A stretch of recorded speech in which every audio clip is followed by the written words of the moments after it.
Option contract option trading में change हो गया है। तो कहने का मतलब ये है कि इंश्योरेंस तो आपका लाखों रुपए का है, लेकिन बदले में आपको प्रीमियम थोड़ा देना पड़ रहा है। ठीक है, क्योंकि इसने ये जो पहले प्रीमियम अमाउंट दिया था ना, तो इसी के बदले इसको एक अधिकार मिलता है, पीई कब खरीदेंगे और सीई हम कब खरीदेंगे। ठीक है, अब देखिए दोस्तों, आप एक ऑप्शन सेलर हैं और आपको ऐसा लगता है कि अभी जो बैंक निफ्टी है वो ऊपर जाएगा, तो सेलर यहाँ पर क्या सेल करेगा। जैसे कि अभी मैंने आपको बताया कि ऑप्शन बायर बनने में कम फंड की जरूरत रहती है। हेलो दोस्तों, स्वागत है आपका एक नए वीडियो में। मेरा नाम मान सिंह राठौर है और अभी मैं अपने सभी व्यूअर को शेयर मार्केट फ्री में सिखा रहा हूँ। तो मैंने शेयर मार्केट को शुरू कर दिया है, अब तक मैंने 5 वीडियो अपलोड भी कर दिए हैं। तो अगर आप ऑप्शन ट्रेडिंग सीखना चाहते हैं तो कहीं ना कहीं आपको जो शेयर मार्केट के बेसिक तरीके हैं तो वो भी सीखने चाहिए, तो वो मैंने आपको पास्ट वीडियो में बता दिए हैं। तो अगर वो आपने नहीं देखे हैं तो वो वीडियो आपको देखना चाहिए। तो आज की इस वीडियो में हम ऑप्शन ट्रेडिंग को समझने वाले हैं। अगर आपने ऑप्शन ट्रेडिंग को पहले से भी समझा है, आपने कुछ वीडियो वगैरह देखे हैं, तो ऑप्शन ट्रेडिंग है। जो चीज़ें बाकी के लोगों ने समझाई हैं, कहीं ना कहीं वही चीज़ आपको मैं समझाने वाला हूँ। लेकिन तरीका ये हो सकता है कि शायद आपको पहले समझ नहीं आया हो और आज आपको समझ आ जाए, क्योंकि मैं सिंपल लैंग्वेज में समझाने वाला हूँ, बिल्कुल सिंपल तरीके से। तो ये वीडियो कहीं कहीं स्किप करने का मन करेगा, तो मेरी रिक्वेस्ट रहेगी कि आप स्किप ना करें, क्योंकि अगर कुछ चीज़ें आपको पहले से आते भी हैं, ठीक है, तो वो रिपीट हो जाएंगी, तो आपके माइंड में सही से स्टोर हो जाएंगी। अदरवाइज आप उनको भूल गए होंगे या फिर आने वाले टाइम में भूल जाएंगे। तो दोस्तों, हम ऑप्शन ट्रेडिंग को सीख रहे हैं, ठीक है, लेकिन उससे पहले ऑप्शन ट्रेडिंग से पहले हमें ऑप्शन कॉन्ट्रैक्ट के बारे में जानना पड़ेगा कि ऑप्शन कॉन्ट्रैक्ट क्या है। बेसिकली जो ऑप्शन कॉन्ट्रैक्ट है ना, ऑप्शन कॉन्ट्रैक्ट ऑप्शन ट्रेडिंग में चेंज हो गया है। ठीक है, तो कैसे हो गया है हम वो चीज़ समझ लेते हैं। तो देखो, कॉन्ट्रैक्ट का मतलब होता है अनुबंध। तो यहाँ पर बायर और सेलर दोनों एक कॉन्ट्रैक्ट करते हैं फ्यूचर में किसी भी चीज़ को खरीदने के लिए। तो देखो, एग्जाम्पल के तौर पे मान लीजिए कि कोई एक बाइक है, तो कोई अमित नाम का लड़का है, वो बाइक खरीदना चाहता है। वहीं पर ये बाइक कहाँ से खरीदेगा? शोरूम से। तो कहीं ना कहीं शोरूम सेलर है, मतलब ये यहाँ पर बाइक सेल कर रहा है, और वहीं पर ये जो अमित है वो बायर है। सेम इसी तरीके से शेयर मार्केट में भी काम होता है, सेलर होता है और बायर होता है। अब मान लीजिए अभी के टाइम पर जो बाइक अमित खरीदना चाहता है उसकी प्राइस है 1 लाख रुपए, लेकिन यहाँ पर कुछ सिचुएशन ऐसी बनती है कि अभी के टाइम पर ये डील नहीं हो रहा है, ये डील आने वाले टाइम में होगा। हो सकता है 1 महीना, 15 दिन या फिर 2 महीने। हम यहाँ पर एग्जांपल ले लेते हैं 2 महीने। अब यहाँ पर कंडीशन ये बनती है कि अमित इस बाइक को लेना तो चाहता है, लेकिन अभी इसको सैलरी नहीं मिली है या फिर इसका कोई कहीं फंड जमा था, ठीक है, वहाँ से इसको मिलने वाला है। तो ये सोच रहा है कि हमें फंड 2 महीने बाद मिलेगा, ठीक है, आफ्टर 2 मंथ। या फिर एक कंडीशन ऐसी भी बन सकती है कि अभी शोरूम पर बाइक अवेलेबल ना हो और शोरूम का ओनर बोल रहा है कि ये बाइक हमारे पास 2 महीने बाद होगी। तो किसी भी कारण से यहाँ पर जो टाइम है तो वो 2 महीने आगे का फिक्स हो रहा है। तो अभी के टाइम पर अमन ये सोच रहा है कि अभी प्राइस तो इसका ये है, लेकिन 2 महीने बाद शायद इसका प्राइस बढ़ जाए, 1,20,000 रुपये हो जाए, तो हमें 20,000 रुपये का लॉस होगा अभी की तुलना में, क्योंकि अभी 1 लाख रुपए है। वहीं पर ये जो शोरूम वाला है इसको ऐसा लग रहा है कि आने वाले 2 महीने बाद शायद बाइक का प्राइस 80,000 रुपये होगा, क्योंकि इसको अंदर की जानकारी है, इसने एनालिसिस किया तो पता चला कि अभी इसी बाइक का एक न्यू ब्रांड आने वाला है, तो हो सकता है कि इसकी उतनी ज़्यादा सेल ना रहे, तो इसका प्राइस गिर सकता है या फिर कंपनी इसका प्राइस कम कर सकती है, 80,000 रुपये हो सकता है। तो यहाँ पर अमित बोल रहा है कि सर ऐसा करते हैं कि बाइक का प्राइस कुछ भी रहे, हम 2 महीने बाद इसको 1 लाख रुपए की ही लेंगे आपसे, और सर आपको 1 लाख रुपए की देनी पड़ेगी। तो ये दोनों यहाँ पर कॉन्ट्रैक्ट करते हैं। शोरूम वाले भैया बोलते हैं कि अगर 80,000 रुपये प्राइस हो गया तब भी आपको इतने की लेनी पड़ेगी। तो यहाँ पर क्या है, दोनों लोग अपना अपना प्रॉफिट सोच रहे हैं, तो ये दोनों लोग आपस में कॉन्ट्रैक्ट करते हैं। अब देखो कॉन्ट्रैक्ट में कुछ चीज़ें फिक्स होती हैं और ये चीज़ें जब आप ट्रेडिंग करेंगे तो वहाँ पर भी देखने के लिए मिलेंगी।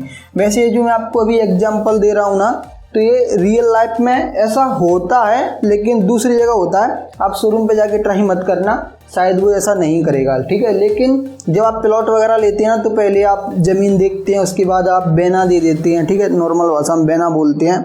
और फिर उसके बाद वो जगह आपकी हो जाती है।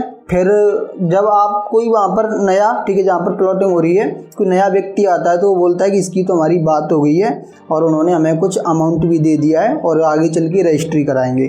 तो बोलता है कि ये वाला प्लॉट बिकाऊ नहीं है, आप कोई दूसरा देख लीजिए, ये खाली है, ठीक है, तो बता देता है। तो वहाँ पर सेम इसी तरीके का कॉन्ट्रैक्ट होता है, लेकिन हमने एग्जाम्पल लिया है बाइक का। तो देखो, एक तो यहाँ पर टाइम फिक्स है, यानी कि 2 महीना। इसके बाद आती है संख्या, मतलब कि अगर यहाँ पर ये बाइक खरीद रहे हैं तो कितनी बाइक खरीदेंगे, 1 बाइक खरीदेंगे या फिर 2 बाइक खरीदेंगे। और इसके बाद नंबर 3 पर होता है प्राइस, तो दोस्तों या फिर मूल्य। तो इतनी चीज़ें यहाँ पर पहले से ही फिक्स रहती हैं। तो अब देखो यहाँ पर प्राइस इनका ये है, टाइम इनका ये है, क्वांटिटी एक बाइक के लिए यहाँ पर डील हो रही है। अब जब ये कॉन्ट्रैक्ट करेंगे उसी दिन ये बोलेंगे, इसको अमित को शोरूम वाले बोलेंगे कि आप ऐसा करिए, अभी हमें कुछ अमाउंट दीजिए, ठीक है, कुछ एडवांस जमा कर जाइए ताकि हमारी डील पक्की हो जाए। तो ये इसको यहाँ पर एक टोकन अमाउंट देंगे। टोकन अमाउंट कुछ भी हो सकता है, 10,000 रुपये या फिर 5,000 रुपये। हम मान लेते हैं कि 10,000 रुपये दिया। तो देखो आगे चल के डील हो रही है 1 लाख रुपए की बाइक की, लेकिन अभी इन्होंने यहाँ पर अमाउंट दिया ना एडवांस, ठीक है, तो वो था 10,000 रुपये। अब इसी को जब हम ट्रेड करेंगे ना तो वहाँ पर प्रीमियम बोलेंगे। तो जब भी आपको प्रीमियम शब्द सुनने को मिले, ऑप्शन ट्रेडिंग करेंगे तो जाहिर सी बात है वहाँ पर तो प्रीमियम देना ही होता है। तो प्रीमियम बायर देता है सेलर को, ठीक है। और प्रीमियम का मतलब ये है कि एक्चुअल प्राइस तो उसका ज़्यादा है, लेकिन आप प्रीमियम दे रहे हो, तो प्रीमियम मतलब कि आप छोटा सा अमाउंट दे रहे हो डील को पक्का करने की। प्रीमियम को आप ऐसे भी समझ सकते हैं जैसे कि आपने इंश्योरेंस वगैरह किसी भी चीज़ का लिया हो। फॉर एग्जांपल आपने नई बाइक खरीदी या फिर कार खरीदी तो आप उसका इंश्योरेंस करवाते हैं। तो इंश्योरेंस करवाने के लिए अगर आपने कोई नई बाइक खरीदी है तो हो सकता है कि 2,500 रुपये का हो, 3,000 रुपये का हो। जैसे जैसे बाइक पुरानी हो जाती है तो 800-900 रुपये का भी होने लगता है। तो वहाँ पर मतलब कि इंश्योरेंस का प्राइस तो ज़्यादा होता है। अगर आप किसी में ठुकते हो या आप में ठुकती है या फिर आपको कुछ होता है तो उसमें काफ़ी सारी चीज़ें कवर रहती हैं, ठीक है, जैसा इंश्योरेंस होता है उसकी टर्म्स एंड कंडीशन के अकॉर्डिंग। तो कहने का मतलब ये है कि इंश्योरेंस तो आपका लाखों रुपए का है, लेकिन बदले में आपको प्रीमियम थोड़ा देना पड़ रहा है, ठीक है। तो प्रीमियम अगर आपको कुछ नहीं होता है तो क्या है, कंपनी के पास चला जाएगा। इसी तरीके से मान लीजिए कि 2 महीने बाद, ठीक है, प्राइस बाइक का या तो 1 लाख रुपए रहता है, ठीक है, तो यहाँ पर ना तो किसी को लॉस होगा ना ही किसी को प्रॉफिट होगा। 10,000 रुपये इसने टोकन मनी पहले दे दिया है, 90,000 रुपये और देगा तो टोटल 1 लाख रुपए हो जाएगा और बाइक ये खरीद लेगा, ठीक है। अब दूसरी कंडीशन ये होती है कि इसका प्राइस 1,20,000 नहीं, सॉरी 1 लाख नहीं, 1,20,000 रुपये हो जाता है। जैसे कि इसने यहाँ पर पहले सोचा था सेम वही प्राइस हो जाता है। अब इसको 20,000 रुपये का प्रॉफिट हुआ, क्योंकि अभी के टाइम पर जो एक्चुअल प्राइस है ना तो वो 1,20,000 है, लेकिन कॉन्ट्रैक्ट हुआ है सिर्फ 1 लाख रुपए में, तो इसको 20,000 रुपये का प्रॉफिट हुआ। और 1,20,000 रुपये की बाइक इसको देनी पड़ रही है अभी 1 लाख में, तो इसको 20,000 रुपये का लॉस हुआ। अब देखिए अगर यहाँ पर इसको 20,000 रुपये का लॉस हो रहा है, ठीक है, तो ये मुकर नहीं सकता, मतलब कि ये कॉन्ट्रैक्ट से पीछे नहीं हट सकता। इसको 20,000 रुपये का अगर लॉस हो रहा है तो इसको लॉस लेना पड़ेगा। तो कहने का मतलब ये कि जो ऑप्शन ट्रेडिंग आप करेंगे तो उसमें जो सेलर है, ठीक है, तो वो अपनी डील करने के लिए मजबूर रहेगा, ठीक है, यानी कि उसको ये डील सक्सेसफुल करनी है, चाहे इसको लॉस हो या फिर प्रॉफिट हो। वहीं पर मान लीजिए कि ये जो प्राइस है ये 80,000 रुपये हो जाता है, ठीक है, बाइक का प्राइस 80,000 रुपये हो जाता है। अब अगर ये अमित इस बाइक को खरीदता है तो 80,000 रुपये की बाइक है, और अब इसको 1 लाख रुपए में लेनी पड़ रही है। तो हमें तो ये सोच रहा है कि अभी तो हमने इसको पहले 10,000 रुपये प्रीमियम अमाउंट दिया था, ठीक है, लेकिन अगर अब हमें बाइक ले रहे हैं तो कहीं ना कहीं 80,000 रुपये की बाइक 1 लाख रुपए में लेनी पड़ रही है, यानी कि तो अभी की कंडीशन में इसको 20,000 रुपये का लॉस हो रहा है और इसको 20,000 रुपये का प्रॉफिट हो रहा है। तो इसको प्रॉफिट और इसको लॉस। अब पता है अमित के पास यहाँ पर एक ऑप्शन है, वो चाहे तो इस डील को कैंसिल कर सकता है, ठीक है, क्योंकि इसने ये जो पहले प्रीमियम अमाउंट दिया था ना, तो इसी के बदले इसको एक अधिकार मिलता है कि आपने पहले प्रीमियम अमाउंट दिया था, अब अगर आपको लॉस हो रहा है तो आप इस डील को कैंसिल भी कर सकते हैं। जैसे कि आपने बाइक का इंश्योरेंस करवा लिया, कितना रुपए दिया, 1500 रुपये। अब अगर कहीं एक्सीडेंट होता है तो उसमें कितने भी रुपए का खर्चा आए, कौन भुगतेगी, कंपनी। तो आपका लॉस कितने का था, जो आपने प्रीमियम दिया, लेकिन अब आपने कहीं पर बाइक ठोक दी, ठीक है, अब उसको ज़्यादा पैसा देना पड़ रहा है। तो ये चीज़ है, तो बायर का यहाँ पर उतना ही लॉस होता है जितना इसने प्रीमियम दिया है, लेकिन इसका यहाँ पर अनलिमिटेड लॉस है। दोस्तों अब हम देखते हैं कि ऑप्शन ट्रेडिंग को हम स्टॉक मार्केट में कैसे करते हैं। वैसे मैं आपको बताना चाहूँगा कि अगर आपको शेयर मार्केट में ट्रेड करना है तो आपको भी ज़रूरत पड़ेगी एक डीमेट अकाउंट की।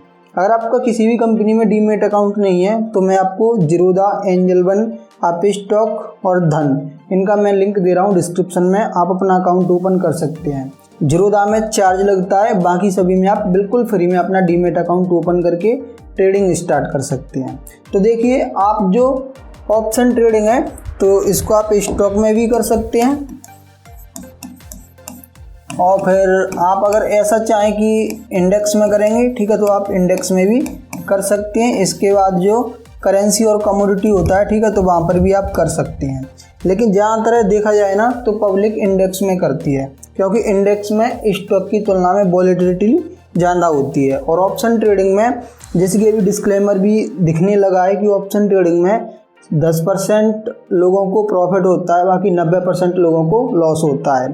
तो से भी आपको एक डिस्क्लेमर दिखाता है, या फिर जिस भी ब्रोकर में आप अपना डीमेट अकाउंट ओपन करेंगे तो आपको डिस्क्लेमर देखने के लिए मिलेगा कि 10 में से 9 लोगों को लॉस होता है, 1 लोग को प्रॉफिट होता है ऑप्शन ट्रेडिंग के अंदर। तो दोस्तों इसीलिए मैं आपको बताना चाहूँगा कि ऑप्शन ट्रेडिंग बहुत रिस्की है। हम मान लीजिए कि आप भी किसी इंडेक्स को सर्च करते हैं ट्रेडिंग करने के लिए, तो जैसे कि मैं यहाँ पर सर्च करता हूँ निफ्टी, तो ये मैंने निफ्टी 50 सर्च किया और मैंने इस पर क्लिक किया। अब इसमें हमें 2 ऑप्शन देखने को मिल रहे हैं, एक मिल रहा है फ्यूचर का कि हम निफ्टी का फ्यूचर बाई कर सकते हैं, और एक मिल रहा है ऑप्शन का। लेकिन ऑप्शन में ये क्या है, यहाँ पर CE लिखा हुआ है और PE लिखा हुआ है। तो मैं आपको बता दूं कि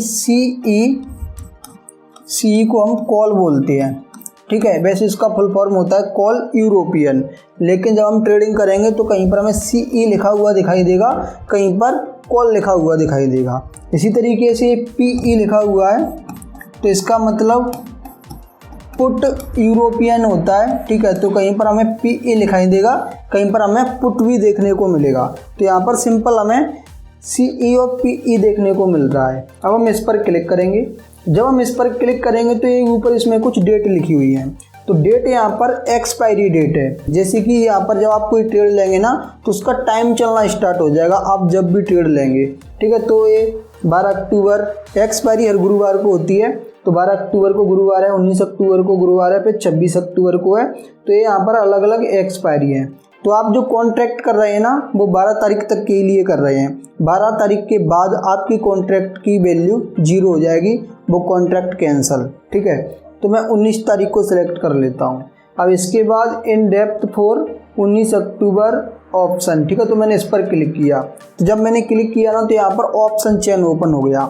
ऑप्शन चेन में हमें प्राइस देखने को मिल रहा है, तो ये जो प्राइस लिखा हुआ है इसको हम स्ट्राइक प्राइस बोलते हैं। और मैं आपको बता दूं कि अभी ये जो ऑप्शन चेन खुला है ना तो ये आधा अधूरा है। अगर आप ऑप्शन चेन को पूरा देखेंगे ना NIC की वेबसाइट पर, ये ब्रोकर है तो ब्रोकर जो इम्पोर्टेंट जानकारी है वही यहाँ पर दिखा रहा है। लेकिन अगर आप यहाँ पर अगर option trading option chain search करेंगे, ये ऑप्शन चेन हाफ है, फुल ऑप्शन चेन ऐसा होता है NSE की इंडिया की वेबसाइट पर। अभी हम ऑप्शन चेन देख रहे हैं निफ्टी का ही। दोस्तों ये ऑप्शन चेन ओपन है, यहाँ पर हम एक्सपायरी डेट ले लेते हैं 19 अक्टूबर। ठीक है, तो दोस्तों ये ऑप्शन चेन है। ऑप्शन चेन में आपको काफ़ी सारे ऑप्शन देखने के लिए मिल रहा है, लेकिन अभी मैं आपको सिर्फ इतना बताना चाहूँगा कि एक तो इसमें स्ट्राइक प्राइस होता है, तो आप ये देख सकते हैं स्ट्राइक प्राइस CE को कॉल लिखा हुआ है, PE को यहाँ पर पुट लिखा हुआ है। ठीक है, तो ये चीज़ें आपको यहाँ पर फुल मिल गई, अभी वहाँ पर शॉर्ट में अभी देखने के लिए मिल रहा था। अभी आप देखो, ठीक है, यहाँ तक मतलब कि कॉल साइड से देखिए, कॉल साइड का मतलब होता है कि मार्केट अप साइड जा रहा है, तो मार्केट ये जो है ना तो इतना कवर कर चुका है, इसीलिए थोड़ा सा येलो आ रहा है। इतना कवर कर लिया है तो इसको हम बोलते हैं इन द मनी। ठीक है, ये आपको ITM, OTM, ठीक है, और ATM सुनने को लिए मिलेंगे, तो अभी मैं आपको बता दूंगा आगे। तो देखो ये है हमारा इन द मनी, मतलब कि इतना कवर कर लिया है, इतना अभी मार्केट को ऊपर जाना है, तो ये हुआ हमारा आउट ऑफ द मनी। और मार्केट अभी 19,650 पर चल रहा है, इसको हम बोलेंगे एट द मनी। अब पुट साइड के लिए भी हम देख लेते हैं, तो इसको हम बोलेंगे आउट ऑफ द मनी, क्योंकि पुट का मतलब होता है मार्केट को नीचे ले जाना। तो ये देखिए यहाँ पर मान लो कि कितना भी मार्केट था, ठीक है, तो जितना भी नीचे आता है, आगे की जो स्ट्राइक प्राइस बनाई हुई है, ठीक है, तो उस पर देखिए इतना मतलब कि मार्केट नीचे आ गया है, और या फिर इतना जाने के चांसेस हैं। लेकिन पुट का मतलब ये है कि मार्केट को नीचे ढकेलना, तो ये नीचे ढकेल भी सकता है, मार्केट नीचे भी जा सकता है। ठीक है, तो ये जो वाइट पॉइंट है ना वो यहाँ तक हो जाएगा, अगर मार्केट और नीचे जाता है तो ये जो वाइट है ना वो वहाँ तक हो जाएगा, और इस साइड का ये जो येलो है ना तो ये इसको कवर करता जाएगा। तो हम पुट के लिए इन द मनी नीचे बोलेंगे, इसको हम एट द मनी बोलेंगे, और इसको हम आउट ऑफ द मनी बोलेंगे। हम यहाँ पर थोड़ा सा आपको बोर्ड पर समझा देते हैं। C का मतलब होता है अपसाइड, ठीक है, ये अपसाइड को वो कर दर्शाता है। ठीक है, इसके बाद ये हमारा पुट है, तो ये नीचे की साइड या फिर ये डाउन साइड को दर्शाता है। ठीक है, यहाँ पर मैं डाउन लिख देता हूँ। PE कब खरीदेंगे और CE हम कब खरीदेंगे। ठीक है, ऑप्शन ट्रेडिंग आप दो तरीके से कर सकते हैं, एक आप ऑप्शन बायर बन के ट्रेड कर सकते हैं, और एक आप ऑप्शन सेलर बन के ट्रेड कर सकते हैं। दोनों के लिए अलग अलग लॉसेस हैं, अलग अलग प्रॉफिट हैं। जैसे कि अभी मैं आपको एग्जांपल के लिए दिखाता हूँ। मान लीजिए अभी जो बैंक निफ्टी है, ठीक है, मान का लीजिए चल ही रहा है 19,650 पर। अब यहाँ पर मैं कोई भी एक स्ट्राइक प्राइस सिलेक्ट कर लेता हूँ। वैसे ज़्यादा दूर की भी नहीं करना चाहिए, और नज़दीकी अगर आप करते हैं तो नज़दीकी करने से प्रॉफिट ये रहता है कि मार्केट में थोड़ी सी भी वॉलेटिलिटी अगर होती है, मतलब थोड़ा सा ही मार्केट अगर ऊपर नीचे जाता है, तो हमें तुरंत ही प्रॉफिट यहाँ पे तुरंत ही लॉस देखने के लिए मिलता है। और वहीं पर अगर हम कोई दूर का स्ट्राइक प्राइस सिलेक्ट कर लेंगे, तो इसका मतलब है कि मार्केट में बहुत ज़्यादा ही उछाल आएगा तो हमें प्रॉफिट होगा, या फिर बहुत ज़्यादा लॉस मतलब कि डाउन जाएगा तब हमें लॉस होगा। तो इसीलिए आपको दूर का नहीं लेना चाहिए, क्योंकि आप दूर का लेके बैठे रहेंगे और मार्केट थोड़ा थोड़ा चलता है तो आपको कुछ मिलेगा नहीं। तो इसीलिए आप नज़दीक का सिलेक्ट करें। तो मैं यहाँ पर 19,750 का सिलेक्ट कर लेता हूँ, जो कि 97 रुपये 90 पैसे का आ रहा है। तो अभी देखिए मैंने इसकी कॉल पर क्लिक किया है। अगर आप पुट साइड का क्लिक करेंगे, ठीक है, जैसे कि इस साइड है, ठीक है, तो इस साइड का मान लीजिए पुट मतलब कि मार्केट डाउन जाने का, अगर मुझे लग रहा है कि मार्केट डाउन जाएगा तो मैं पुट साइड का ले लूँगा। ठीक है, तो पुट साइड का देखिए यहाँ पर 119 रुपये चल रहा है। ठीक है, तो देखिए मैंने पुट लिया। अब हम पुट और कॉल को एक बार समझ लेते हैं। तो CE मतलब कि कॉल, PE मतलब कि पुट, ये क्या होते हैं और हमें कब खरीदते हैं और कब इनको बेचते हैं तो जान लेते हैं। जैसे कि एग्जांपल के लिए मान लीजिए कि हमें CE बाई करना है, तो CE हम कब बाई करेंगे। जैसे कि मान लीजिए कि मार्केट ऐसे चल रहा है और इस पॉइंट पर आके मुझे ऐसा लगता है कि यहाँ से मार्केट ऊपर जा सकता है। जब हमें ऐसा लग रहा है कि यहाँ से मार्केट ऊपर जा सकता है, तो यहाँ पर हम CE को बाई कर लेंगे। और जब हमें ऐसा लगता है कि मार्केट अब यहाँ पर आ गया और यहाँ से मार्केट डाउन जा सकता है, ठीक है, या फिर हमें ऐसा लग रहा है कि चलो अब प्रॉफिट काफ़ी है, तो यहाँ पर हम इसको सेल कर देंगे। मतलब कि जो हमने बाई किया था, प्रॉफिट हमने बीच में बुक किया, अब हम निकल रहे हैं, तो इसका मतलब ये है कि सस्ता खरीदा महंगा बेच दिया। वहीं पर ऑप्शन सेलर क्या करता है, तो ऑप्शन सेलर के लिए यही कंडीशन बिल्कुल उल्टी हो जाती है। जैसे कि ऑप्शन सेलर इधर CE सेल करेगा, क्योंकि ये सेलर है, ठीक है, तो ये कब सेल करेगा।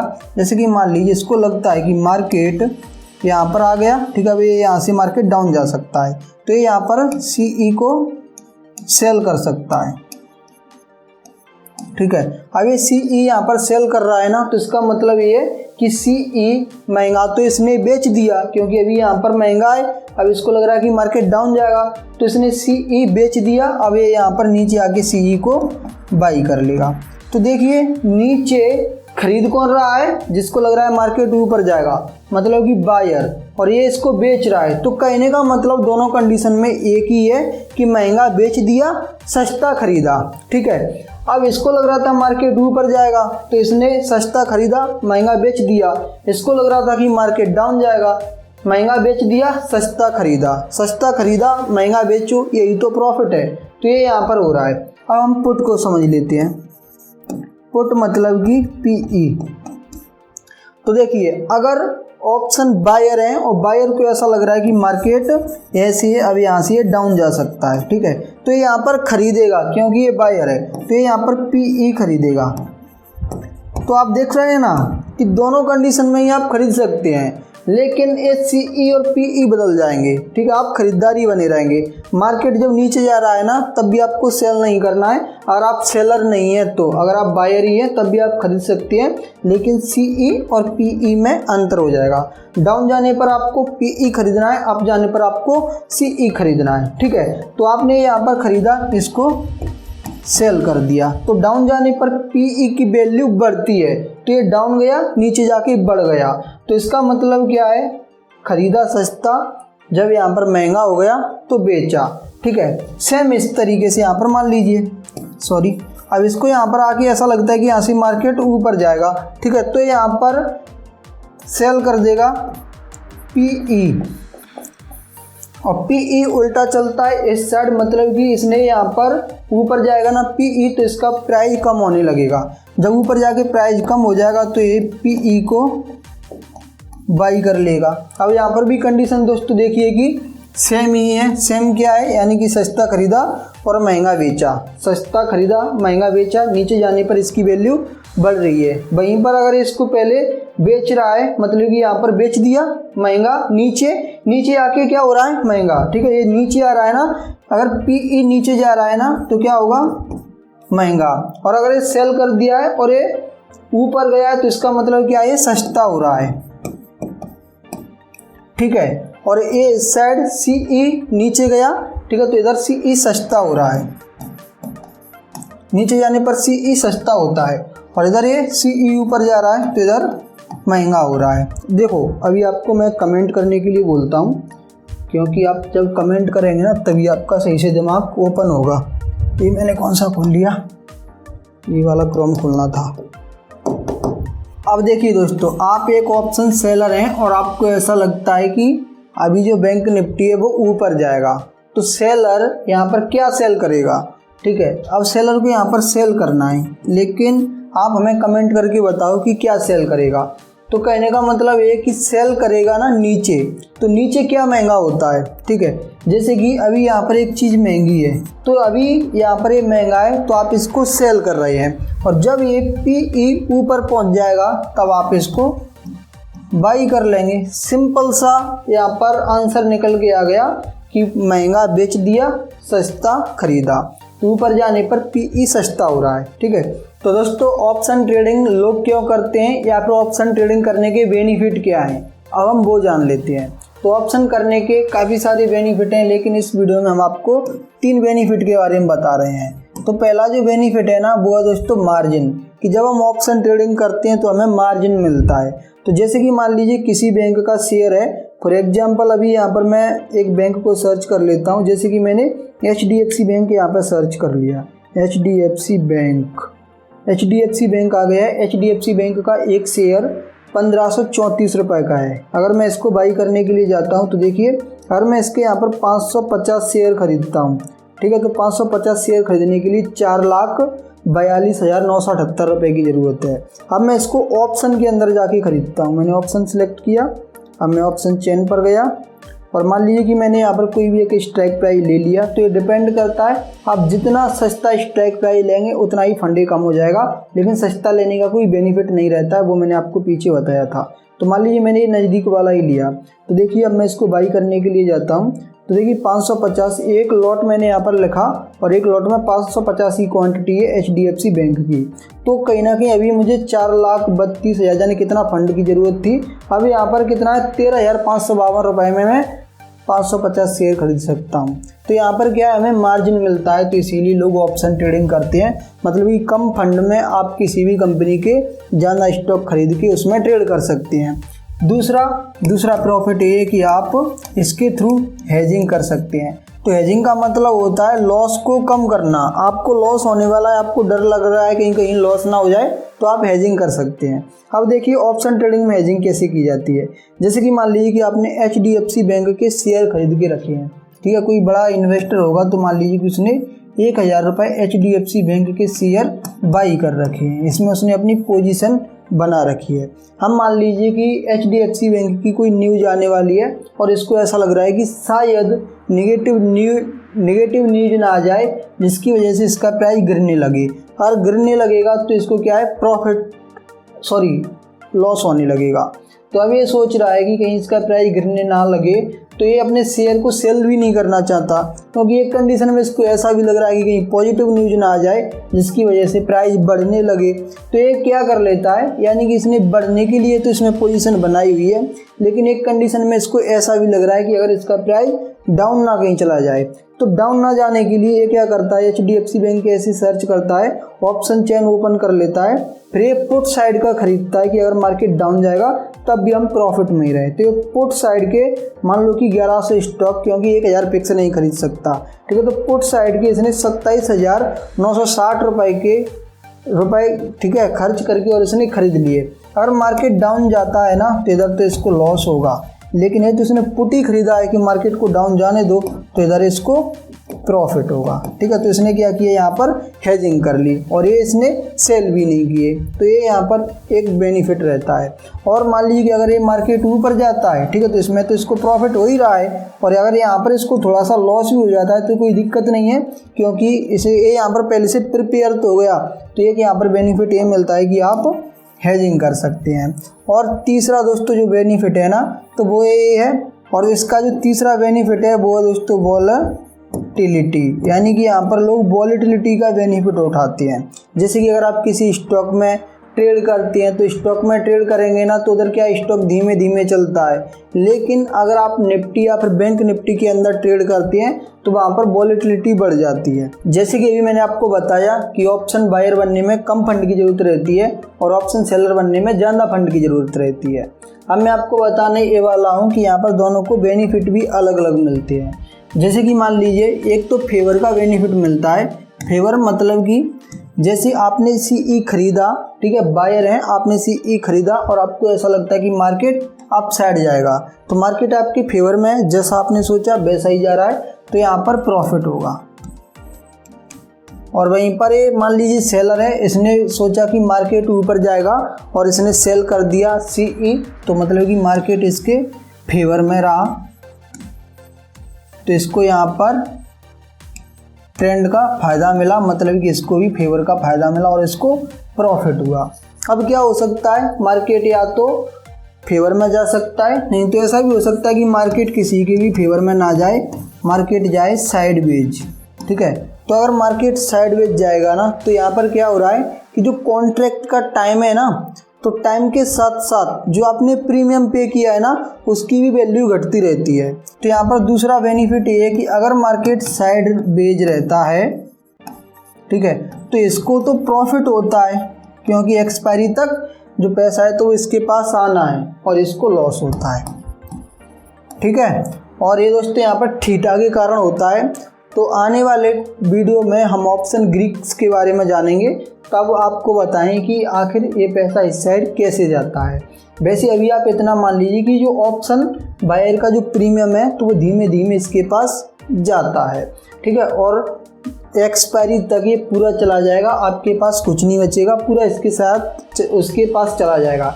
इसीलिए अगर मार्केट आपके फेवर में जा रहा है तभी आप प्रॉफिट करवाएंगे, और मार्केट आपके फेवर में नहीं है, आपके अगेंस्ट है, तो मार्केट अगेंस्ट है और आपने ऊपर जाने के लिए मान लो कि खरीदा था, मार्केट जा रहा है डाउन, तो भी आपको यहाँ पर लॉस होगा। और अगर ठीक है, ये यहाँ पर तीसरा पॉइंट है, अगर मान लीजिए कि मार्केट थोड़ा सा डाउन जाता भी है तो बदले में इसको क्या है, यहाँ पर ये प्रीमियम इसको मिलता जा रहा है। ठीक है, तो इसको प्रॉफिट ये तो यहाँ पर चल ही रहा है, तो इसका रेगुलर प्रॉफिट रहेगा ही। तो यहाँ पर अगर मार्केट डाउन भी जाता है ना थोड़ा सा, तब भी ये प्रॉफिट में ही रहेगा क्योंकि प्रीमियम इसको मिल रहा है।